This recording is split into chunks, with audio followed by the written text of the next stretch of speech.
ये कहानी है एक फ्राई मोमोज वाले के संघर्ष की।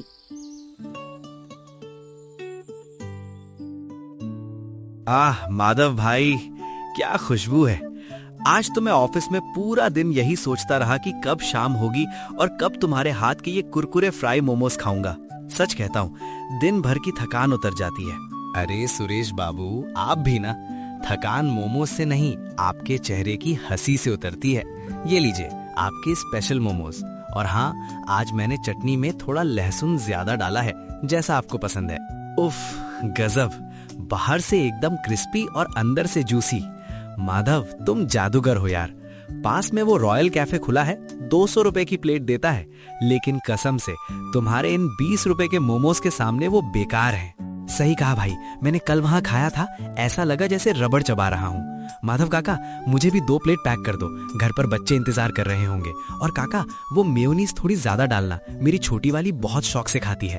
अरे राहुल बेटा, मेयोनीज की चिंता मत करो, बच्चों के लिए तो मैं अलग से डिब्बी में डाल दूंगा। उनका मन खुश तो मेरा मन खुश। माधव की दुकान पर हंसी मजाक चल रहा था, लेकिन सड़क के ठीक उस पार रॉयल कैफे के शीशे के पीछे खड़ा एक आदमी जल भुन रहा था। वो था सेठ धर्मचंद। बंटी, ओ बंटी, तू अंधा है क्या? देख रहा है बाहर क्या तमाशा चल रहा है? क्या हुआ सेठ जी, सब ठीक तो है? खाक ठीक है, मेरी करोड़ों की दुकान में मक्खियां भिन भिना रही हैं। और उस सड़क छाप मोमोज वाले के पास देखो, मेला लगा है मेला। लोग मेरे एसी हॉल में बैठने के बजाय उस धूल मिट्टी में खड़े होकर खाना पसंद कर रहे हैं। ऐसा क्या मिलाता है वो अपने मोमोज में? अफीम? नहीं सेठ जी, वो असल में उसके मोमोज का स्वाद बहुत अलग है। उसकी वो लाल वाली तीखी चटनी और मोमोज का वो कुरकुरापन, लोग दीवाने हैं उसके। और वो सस्ता भी तो बहुत देता है। तो तू मुझे क्या सिखा रहा है कि मैं भी सड़क पर रेहड़ी लगा लूं, सस्ता बेचना शुरू कर दूं? मेरी कोई क्लास है, कोई स्टैंडर्ड है। मुझे वो भीड़ यहां चाहिए बंटी, चाहे कुछ भी करना पड़े। उस माधव का वो ठेला मुझे वहां से हटवाना होगा। लेकिन सेठ जी, वो गरीब आदमी है, 10 साल से वहीं लगा रहा है। पुलिस वाले भी उसके मोमोज के फैन हैं, उसे हटाना आसान नहीं होगा। सीधा उंगली से घी ना निकले तो उंगली टेढ़ी करनी पड़ती है, और मैं तो पूरा डिब्बा टेढ़ा करने वालों में से हूँ। तू बस देखता जा, इस माधव की दयालुता ही इसकी बर्बादी बनेगी। कल सुबह तक इसका खेल खत्म।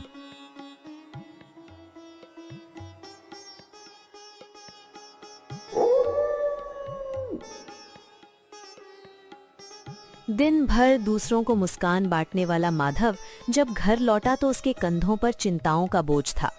घर की हालत और बेटी की बीमारी उसे अंदर ही अंदर खाए जा रही थी। क्या बात है जी, आज आप बहुत चुप चुप हैं? दुकान पर सब ठीक तो था ना?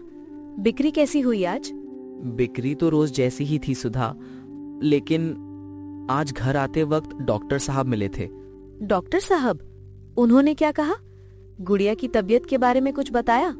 हाँ, वो कह रहे थे कि गुड़िया के फेफड़ों का इन्फेक्शन बढ़ रहा है। अगर अगले हफ्ते तक उसका ऑपरेशन नहीं हुआ तो उसे बचाना मुश्किल हो जाएगा। क्या कह रहे हैं आप? ऑपरेशन? पर डॉक्टर ने तो कहा था कि दवाइयों से ठीक हो जाएगा। ऑपरेशन के लिए तो बहुत पैसे लगेंगे, हमारे पास तो कुछ भी नहीं है। पूरे 50,000 रुपए मांगे हैं सुधा। मैंने आज गल्ला गिना था, सब मिलाकर भी मुश्किल से 2,000 रुपए हैं। समझ नहीं आ रहा मैं क्या करूं, किसके आगे हाथ फैलाऊं? आप तो कहते थे कि ईमानदारी का फल मीठा होता है। हम कभी किसी का बुरा नहीं करते, हमेशा गरीबों को मुफ्त में खिलाते हैं। फिर भगवान हमें ही क्यों सजा दे रहा है? उस दिन आपने अपनी जमा पूंजी उस अनाथ आश्रम में दान कर दी थी। अगर वो पैसे आज होते तो। सुधा, दान किए हुए पैसों का हिसाब नहीं लगाते पगली। वो नेकी थी, नेकी कभी बेकार नहीं जाती। तुम देखना, कान्हा जी कोई ना कोई रास्ता जरूर निकालेंगे। मेरा दिल कहता है कल का सूरज हमारे लिए नई उम्मीद लेकर आएगा। बस उम्मीद ही बची है अब, वरना हम गरीबों की सुनने वाला कौन है इस दुनिया में?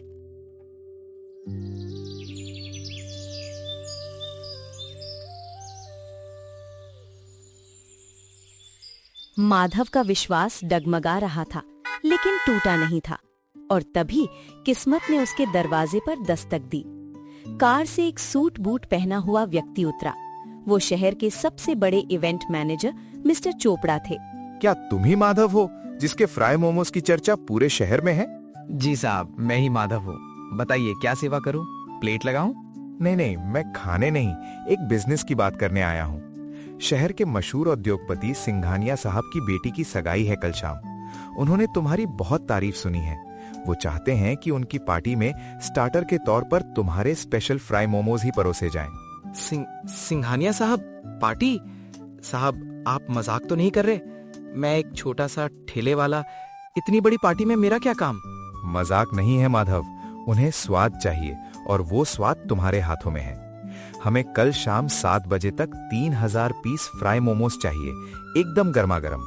क्या तुम ये कर पाओगे? 3000 मोमोज? साहब ये तो बहुत बड़ा काम है, मुझे सामान लाना होगा, तैयारी करनी होगी। अगर तुम ये ऑर्डर पूरा कर देते हो तो तुम्हें मुंह मांगी कीमत मिलेगी और एडवांस के तौर पर ये रहे 20,000 रुपए, बाकी काम खत्म होने पर। मैं कर दूंगा साहब, मैं अपनी जान लगा दूंगा, आपको शिकायत का मौका नहीं मिलेगा। ठीक है, याद रखना इज्जत का सवाल है। कल शाम 6 बजे मेरी गाड़ी आएगी सामान लेने। क्वालिटी में कोई कमी नहीं होनी चाहिए। शुक्रिया कान्हा जी, मुझे पता था आप मेरी गुड़िया को कुछ नहीं होने देंगे। अब बस जल्दी से बाजार जाकर सारा सामान ले आऊं। 3000 मोमोज का ऑर्डर, सिंघानिया की पार्टी। अगर ये ऑर्डर पूरा हो गया तो इस माधव का नाम पूरे शहर में हो जाएगा। फिर तो मेरा कैफे बंद ही समझो। तो अब हम क्या करें सेठ जी? उसे एडवांस भी मिल गया है। मोमोज बनाने के लिए सबसे जरूरी क्या होता है बंटी? जी, मैदा, पत्ता गोभी, प्याज और वो मोमोज वाली शीट। बिल्कुल। अगर शहर में उसे ये सामान ही ना मिले तो वो मोमोज क्या हवा के बनाएगा? हेलो गुप्ता जी। हाँ, धर्मचंद बोल रहा हूँ। मंडी में जितनी भी ताजा पत्ता गोभी और अच्छी क्वालिटी का मैदा है सब मेरे गोदाम में भिजवा दो। हाँ, सारा का सारा, दोगुनी कीमत दूंगा। और सुनिए, अगर किसी माधव नाम के आदमी को एक भी पत्ता गोभी मिली तो याद रखना, मंडी में आपकी दुकान नहीं रहने दूंगा।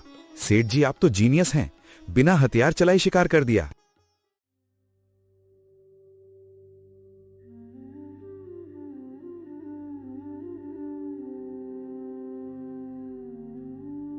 काका, 50 किलो पत्ता गोभी और 20 किलो प्याज चाहिए, जल्दी दे दो। अरे माधव भाई, आज तो एक पत्ता भी नहीं है, सब बिक गया। सब बिक गया? इतनी जल्दी? अच्छा ठीक है, रामू भैया तुम्हारे पास तो होगा, मुझे बहुत जरूरी ऑर्डर पूरा करना है। माधव भाई माफ करना, ऊपर से ऑर्डर है। सेठ धर्मचंद ने पूरी मंडी का माल उठवा लिया है। हमें सख्त मनाही है तुम्हें कुछ भी बेचने से। अगर हमने तुम्हें 1 किलो भी दिया तो वो हमारी दुकान बंद करवा देंगे। गरीब आदमी है भाई, पेट के लिए हमें उनकी बात माननी पड़ी। क्या? सेठ धर्मचंद ने? लेकिन क्यों? मैंने उनका क्या बिगाड़ा है? रामू भैया, मेरी बेटी की जिंदगी का सवाल है। अगर मैंने ये ऑर्डर पूरा नहीं किया तो मुझे पैसे नहीं मिलेंगे और मेरी बच्ची। मैं समझता हूँ भाई, पर मेरे हाथ बंधे हैं, तुम कहीं और देख लो।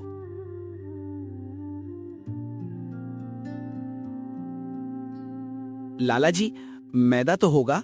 नहीं है माधव, सेठ जी ने सब एडवांस बुक कर लिया है। शहर में तुम्हें आज कहीं भी मोमोज का सामान नहीं मिलेगा। हे भगवान, ये कैसी परीक्षा है? अमीरों की इस लड़ाई में हम गरीबों का क्या कसूर? अब मैं सिंघानिया साहब को क्या जवाब दूंगा? वो तो मुझे पुलिस में दे देंगे। हार ना मानते हुए माधव सीधे शेर की मांद में चला गया। वो रॉयल कैफे पहुंचा जहां सेठ धर्मचंद अपनी जीत का जश्न मना रहा था। सेठ जी बाहर आइए। अरे, आ गया हमारे शहर का मशहूर मोमोज वाला। क्या बात है माधव, आज ठेला नहीं लगाया? सेठ जी, आप सब जानते हैं, आपने ऐसा क्यों किया? मैंने आपका क्या बिगाड़ा था? वो ऑर्डर मेरे लिए सिर्फ पैसे नहीं, मेरी बीमार बेटी की सांसें हैं। प्लीज मुझे थोड़ा सा सामान दे दीजिए, मैं जीवन भर आपका गुलाम बनकर रहूंगा। गुलाम? ऑफर तो अच्छा है। देख माधव, मुझे तेरे आंसुओं से कोई फर्क नहीं पड़ता, बिजनेस में दया नहीं होती। लेकिन हाँ, अगर तुझे सामान चाहिए तो एक शर्त है। मैं कोई भी शर्त मानने को तैयार हूं सेठ जी, बताइए। तुझे अभी इसी वक्त मुझसे वादा करना होगा कि इस ऑर्डर के बाद तू अपना वो खटारा ठेला हमेशा के लिए बंद कर देगा और शहर छोड़कर चला जाएगा। अगर मंजूर है तो ले जा सामान मेरे गोदाम से। शहर छोड़ दूं? सेठ जी, ये तो मेरी रोजी रोटी है, अगर मैं चला गया तो खाऊंगा क्या?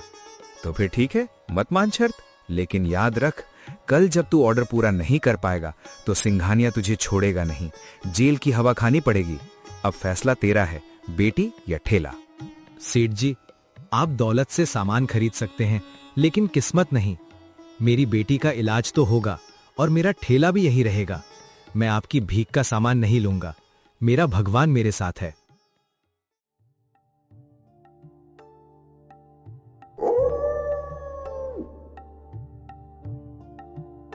माधव घर लौटा तो उसकी हिम्मत टूट चुकी थी। उसने सुधा को सारी बात बताई। दोनों रो रहे थे। तभी दरवाजे पर किसी ने दस्तक दी। कोई है घर में? माधव बेटा? बाबा, आप आज मेरे पास आपको खिलाने के लिए कुछ नहीं है। मैं खुद बर्बाद हो चुका हूँ। मुझे भूख नहीं है बेटा, मैं तो तेरी भूख मिटाने आया हूँ। क्यों रो रहा है? क्या मुसीबत आ पड़ी? बाबा, सेठ ने सब खरीद लिया। मेरे पास 3000 मोमोज का ऑर्डर है, पर एक भी पत्ता गोभी नहीं है। कल तक मैं ऑर्डर पूरा नहीं कर पाया तो सब खत्म हो जाएगा। अरे पगले, बस इतनी सी बात। जिसे तूने रोज बिना पैसे के खिलाया, उसका भी तो कुछ फर्ज बनता है। मतलब मेरा छोटा भाई गांव में रहता है, उसकी अपनी बहुत बड़ी सब्जी की खेती है और उसका अपना आटा चक्की भी है। कल ही वो ट्रक भरकर माल लाया है शहर की दूसरी मंडी में बेचने के लिए। मैंने अभी उसे फोन किया था। उसकी गाड़ी थोड़ी देर में यहाँ आती ही होगी। तुझे जितना मैदा, जितनी सब्जी चाहिए सब ले ले। सच बाबा? लेकिन मेरे पास अभी देने के लिए पूरे पैसे नहीं हैं। पैसे बाद में दे देना, अभी तू अपना काम बचा। और हाँ, मेरा बेटा खुद रसोइया है। वो और उसके 2 साथी तेरी मदद भी करेंगे। हम सब मिलकर रात भर में 3000 क्या 5000 मोमोज बना देंगे। बाबा, आप इंसान नहीं, भगवान है। भगवान ऊपर वाला है बेटा। ये तेरे अच्छे कर्मों का फल है। चल अब आंसू पोंछ और कढ़ाई चढ़ा।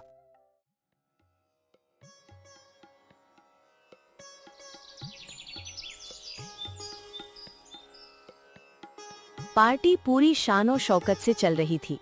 सेठ धर्मचंद भी वहां मौजूद था, ये देखने के लिए कि माधव कैसे जलील होगा।